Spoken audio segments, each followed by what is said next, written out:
So अहिले छु म पाटनको यो थैना भन्छ क्या है। सो यहाँ बुद्धको पसल छ होइन। सो धेरै जाम के छ। हेलो के दिदी ठिक छ के छ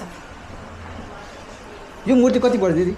यो 85,000 85,000 किन यति महँगो हो? यसमा अब यसमा काम मूर्तिको क्वालिटी सबै त्यो हेरी हुन्छ हैन। यो के हो? एल्युमिनियम हो र यो? हैन यो चाँदी हो।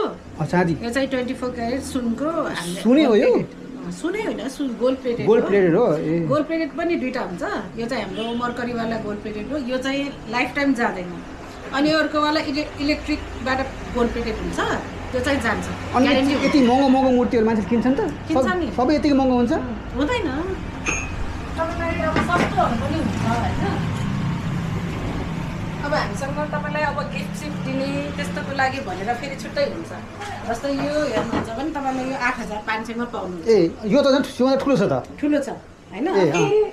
तपाईले होइन अझै राम्रो एकदम कसैले चाहिँ एकदम स्पेशल हैन अन्त नपाउने खालको